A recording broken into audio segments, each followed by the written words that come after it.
So, kamusta LA? Best supporting actor sa Famas. How was it? Kamusta yung feeling? Sobrang surreal yung feeling ko para sa akin. Tsaka grabe yung experience. Tsaka yung love po na natanggap ko sa pagganap nung team po. Hindi lang po of course sa Famas po, sa inyong lahat po, sa PMTC po. Kaya sobrang grabe yung pagiging thankful ko lalo na ngayon pa naman. Unexpected yun eh. Sobra po. Parang how was the feeling nung nasa stage ka na, di ba? Sobrang magagaling din po kasi yung fellow nominees ko po. Sobrang lahat sila mga batikan na artista po. Kaya yung dahil doon mas gusto ko pa magaling, gusto ko pa mas i-push sarili ko. Saka sobrang na-appreciate ko rin yung suporta na natanggap ko from my fellow actors din po. Pero because of your role, di ba? Did you expect that thing na mangyayari sa'yo na you will receive many awards because of your acting? Ako po honestly, lahat po ng ginagawa ko sa buhay, ayokong nag-expect ng something in return ko. Parang ginagawa ko talaga yun dahil mahal ko po talaga. Tsaka tingin ka rin sa kanila para...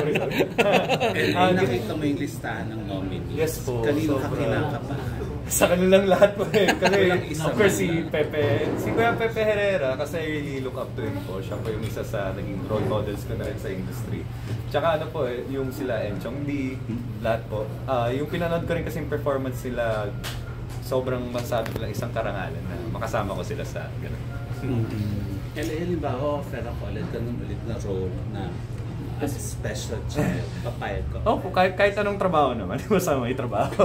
Tatanggapin ko po. Tsaka yung pag-play ng isang special child po talaga, madikit po siya sa puso kasi I'm sure alam po ninyong lahat na nasa spectrum din po ako nung bata po ako. Kaya I really just wanna do my best po na bigyan sila ng boses. Kaya anytime, tatanggapin ko po. Kaya how do you feel na nominated din si Maricel and si Roderick? Sobrang gusto ko rin maiyak para sa kanila. Kasi sila po yung naging mommy and daddy ko na rin talaga para sa project po na to. Kaya habang buhay ko rin po na dadalhin na anak po nila. Yung role mo parang ang dami nagde-dream na maging role yon, yes, yung ganong klase, di ba? Yes, po. Pero ikaw yung naging challenge sa iyo doing that role? Pinaka naging challenging para sa akin is to be very respectful about it po. Kasi alam po natin lahat na of course medyo sensitive yung team na sa Spectrum po. Kaya gusto kong maging respectful sa mga magulang po at sa mga bata na nasa Spectrum. What's next to you after Maple Leaf Dreams, yung sa amin ni Miss Kira, yung matagal naman na po namin na shoot yun, pero yun yung next ko pong lalabas na movie. Rom-com? Yes po, rom-com po siya na OFW po kami ni Kira, na sinut po namin siya sa Canada po. Hindi ka kinakabahan kasi recently medyo hindi maganda ang outcome ng mga pelikula, na pinapalabas na pelikula. Tapos may papalabas kayo ni Kira, so how... Kasi yung kay Kira, Kira din, di ba? Yes po. So how do you react to that na medyo hindi maganda ang takbo ng pelikula? Ako na lang, to be honest, mas gusto ko lang pa i-push na lang kahit hindi maganda yung mga nagyayari. Alam naman natin lahat, sobrang isang karangalan pa rin yung magkaroon ng pelikula po, tsaka yung magkaroon ng chance na maging artista po talaga po. Kaya for me, patuloy lang ako parang gusto ko lang po, kasi mahal ko na rin talaga yung ginagawa ko po, kaya ayoko naisipin talaga masyado yung mga ganun na bagay kasi po, ako as an artist, puro for the love lang talaga po ako, ayoko nag-expect in return sa mga project na ginagawa ko. Dream role pa after doing that challenging role? Ano ba yung mga dream role na gusto mong gawin? Yung ilang beses ko naman po sinabi na parang pinaka-dream role ko talaga, Lastic Man. Lastic Man talaga po yung... So ikaw na yung next kay Bong. Ay, Bong nga ba? Opo, pero alam ko po sobrang mahabang, malaking... malaking... Handa ng malaki ay handa ko lumaki. Papakat. Yung papalakihin natin. LA. Yung katawan. Katawan. So payag kang gano'n na medyo revealing na costume. Medyo fit na fit sa katawan mo. Parte naman yan, kaya di ko naman tatanggihin yan. Kaya parang... May pagmamalaki naman dito. Oo. Kalalakihin pa lang magandang araw, no? Kaya yung po, parang for me naman, mga challenges na gano'n. So superhero last. Tsaka ano pa yung isang dream role ko pa talaga, Mr. Suave din. Marumbong na baro Kaya nga nalungkot ako yung pinatanggal na yung balbas ko. Bakit nga pala? Bakit may balbas ka? Anong gusto ko lang talaga din po yung itsura ko pag may balbas ako. Pero kala ko may project na. Hindi po. Nagmamature kasi yung Yes po. yung itsura mo. Kaya yun, si Mami, pinapatanggal. Mukha kang baby boy na naman. Baby boy totoy na naman ako. Pag gano'n, yun ang tulad nun, yung costume, if ever last naman. Kasi yung si Mr. Suave, parehong pinagpapantasya. Ikaw ba ready ka pag pinagpantasya ka ng mga babae at mga bagay? Ako po, ready naman po ako. Kahit ako din naman, nagpapantasya ako. Sino? Sino ito? Baka naman sunod na tanong namin. Ready ka na mag-Viva Max pag ganyan. Paano yung mga tanong ha? Sino yung crush mo ba?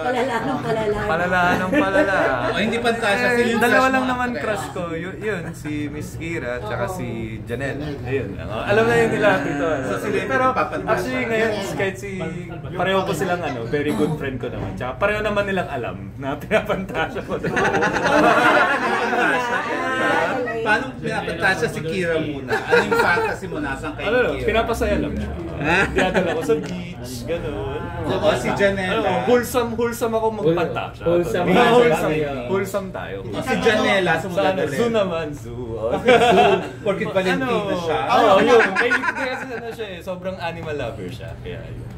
LA, sabi nila nung kay sino to? Partner mo? Kira. Sabi, ang boyfriend niyan si LA. May magandang Oo, narinig na. Kayo ba? Kaya daw hindi pwedeng maging sila ni Kevin dahil nandiyan ka. Totoo ba? Ito, yung sasabi nila. Ayan, galing sa'yo. Manggagaling sa'yo.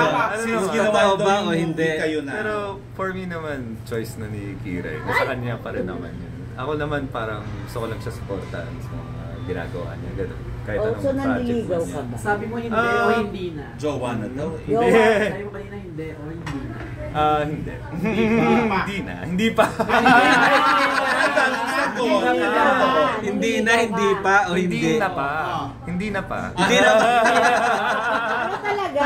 Hindi pa. Naka-short lead lang. Ano po, tsaka syempre po mga ganun na terms of relationship ganun. Parang mas gusto lang namin maging very private about that or Private? Alam na. Hindi naman. Ano na mga naibigay mo? Again, Catherine, ha? Oo, So, parang Nagsimula sa private. LA, ano na mga nabigay mo kay Kira na regalo? Bulaklak. Ganun. Lang? Oo, bulaklak. Walang Tsaka bag or ano? pagmamahal. Siguro pagkain, yun. Bag, Wala yung mga ganun para kay mami ko lang binibigay. pagkain at bulak. Wala Pero pagkain. LA, nagselos ka kay Kelvin para kay Kira. Nagselos ka ba? I'm sure naman marami nagselos. Kasi Marami talaga. Miss Kira naman yun eh. Kaya marami naman magsiselos dun. Tsaka ako naman parang happy ako eh. Happy ako na first lead role din ng movie. Kaya doon ako sobrang na proud sa kanya. Lalo na yung pinagdaanan niya pa sa nagyari sa kanya na grabe yung pagkalakas niya. Hindi, yung dati nagka-issue siya back then eh. Yung bashing, yun eh. Kaya yun. Paano mo siya sinuportahan nung mga panahon ngayon na maraming bashing? Tinry ko lang na pasayahin siya na kahit yung mga maliliit na bagay lang, yun yung pagbibigay pagkain, pagpapatawa sa kanya. Yun na lang yung best na magagawa ko rin. Kasi alam naman natin hindi rin biro yung ma-bash or mabully. Kaya mahirap din talaga. Kaya yun po, congrats sa kanya kasi ang ganda rin talaga ng movie po. Nanood ka na? Oo. Nanood ka na? Pinanood Support. Napanood ko pero hindi ko pa natapos kaya maganda pa siya. Kasama mo siyang nanood. Ay hindi. Family. LA, ikaw, ano yung bashing na medyo na-apektuhan? Ano daw, hindi daw ako pogi. Ganun.